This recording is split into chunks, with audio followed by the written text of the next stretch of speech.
अच्छा, मैं खुशामदीद कहूँगी नाज़िश फ़ातिमा साहब सिंध की बेटी हैं, बहुत ही एक्टिव हैं माशाल्लाह और हर जगह अपना लोहा मनवाती हैं, बहुत एक्टिव हैं आजकल इलेक्शन हुए उसमें भी बहुत ज़्यादा मेहनत कर रही थी और मैं चाहूँगी मैंने इसीलिए इनवाइट किया था कि बताएँ सिंध के हालात क्या हैं क्योंकि सिंध में एक तो पानी का मसला चल रहा है और माशाल्लाह से पाकिस्तान के अंदर भी पानी रोका जा रहा है, छीना जा रहा है, तो हम बाहर वालों को क्या कहें? जी, प्लीज़।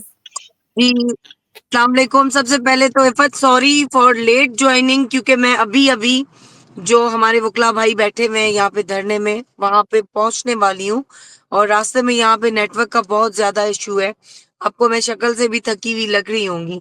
जहाँ तक बिल्कुल, पानी का बिल्कुल। इश्यू है, सिंध, पंजाब, पूरा पाकिस्तान, पाकिस्तान के सारे सूबे, हम आपस में सब एक हैं, भाई-बहन हैं, ठीक है? जो भी इसीलिए चाहते इतना हैं कि लड़ते हैं। हम लोगों में तफरीक हो, जो भी चाहते हैं, इंशाल्लाह वो कभी कामयाब नहीं होंगे, ना हुए हैं, ना होंगे। अगर कोई पठान भाई का नाम लेता है तो सिंधी भाई उसको वहीं पे सपोर्ट करता है। तो ये सारी चीजें जो हैं, आपको पता है कि पाकिस्तान के कितने दुश्मन हैं जो करवाते हैं।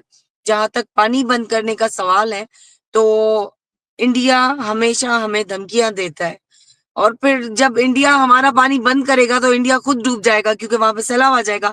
इतना ज्यादा पानी वो कहाँ पे रोकेगा? तो ये सारी चीजें इनको देखनी चाहिए। और जो हमारा कैदी नंबर 804 जिसकी बहुत ज्यादा पेशन गोइयां हैं, तो वो ऐसे रहेगा तो नहीं जाएंगी ना। वो तो मोदी सरकार को पहले बहुत सारी चीजें कह चुके हैं। तो इंशाल्लाह आने वाला दौर इमरान खान की कयादत में मुल्क तरक्की करेगा। और जो आजकल का करंट इशू चल रहा है, मोदी हमें आके दिखा रहा है, तो ऐसा कुछ भी नहीं हो सकता। और हाँ, सब सब मिलजुल के इसकी हिफाजत कर रहे हैं, इसके लिए लड़ रहे हैं। है ना, गोलियां चली हैं तब भी खड़े हैं। अभी भी थ्रेड्स हैं, बहुत सारे मुश्किलात हैं, लेकिन 12-14 घंटे पूरी फैमिली सफर में है, लेकिन चल रहे हैं। तो इंशाल्लाह जीत यकीनी है, हक का साथ कभी नहीं छोड़ेंगे। बिल्कुल, बिल्कुल इंशाल्लाह। अच्छा इलेक्शन हुए थे सिंध में इफ़त, आप मुझे और सुन उसमें पा भी रही हैं? हम बिल्कुल, बिल्कुल, मुझे आपकी आवाज़ आ रही है नाज़िश, बिल्कुल साफ़ अल्हम्दुलिल्लाह। अच्छा मुझे ये बताइए इलेक्शन हुए थे और उसमें भी हमने देखा कि धांधली हुई। पीपल्स पार्टी एक दफ़ा फिर धांधली करके जीतने की कोशिश की, तो क्या हालात रहे और आप लोग क्या समझते हैं कि पीपल्स किस तरीके पार्टी से ना ये बोले, धांधली अब इसको आप जरदारी लीग बोले। पीपल्स पार्टी खत्म हो चुकी है, ये जरदारी लीग है। ये जरदारी साहब की बनाई हुई पार्टी है जिसने सिंध का खाना खराब कर दिया हुआ है।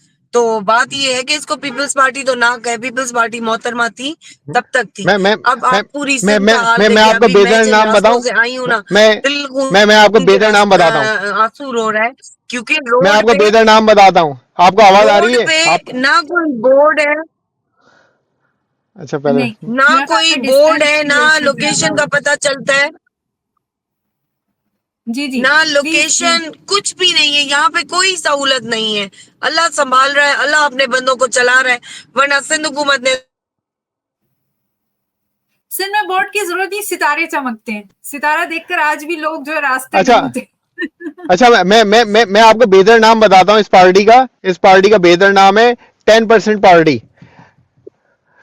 10% पार्टी।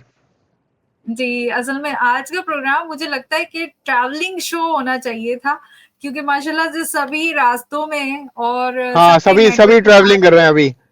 जी, नाज़िश सभी फ़ातिमा भी ट्रैवलिंग कर रहे रास्ते में हैं। जी, मैं बिल्कुल। हैं। तो असल में सॉरी एक चीज़ थोड़ी-सी ऐड नाज़िश बहन ने भी एक बात की इंडिया जी, के जी, प्लीज़। ये पानी के हवाले से उन्होंने कहा कि जी इंडिया पानी रोक लेगा तो वो शायद वहाँ पे भी सैलाब आ जाए, वो डूब जाए। मैं जस्ट थोड़ा-सा इसमें कुछ ऐड करना चाह रहा था कुछ चीज़ें शायद आपके लिए इंटरेस्टिंग हो या ज़्यादा लोगों को शायद पहले भी पता हो। मैंने कुछ इसके टेक्निकल एस्पेक्ट्स जानने की कोशिश की। ज़ाहिर है जब इन्होंने कहा कि जी ये सिंतास मादा ख़त्म कर रहे हैं, तो मैं जस्ट जानना चाह रहा था कि इंडिया के ऊपर इसके क्या असरात होंगे, क्या हो सकते हैं? तो अनफॉर्चुनेटली इंडिया ने पहले ही कोई सिंध तास जो मुआहिदा था, उसकी कोई इतनी ज़्यादा उन्होंने परवाह माज़ी में भी नहीं की।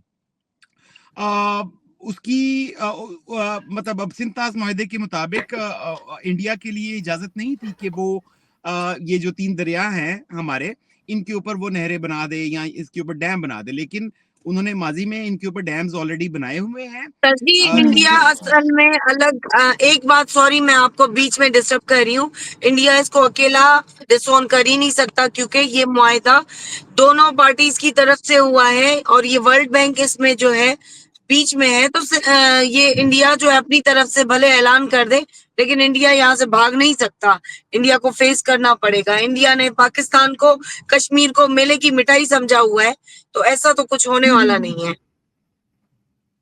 जी जी प्लीज तो कामरान साहब। मैं जो है वो इंडिया ने ऑलरेडी जो सिंध तास मुआहदा था उसकी कोई इतनी ज्यादा उन्होंने कोई उसकी कदर नहीं की, ना ही उसके ऊपर उनकी कोई बहुत ज्यादा कंप्लायंस माजी में थी।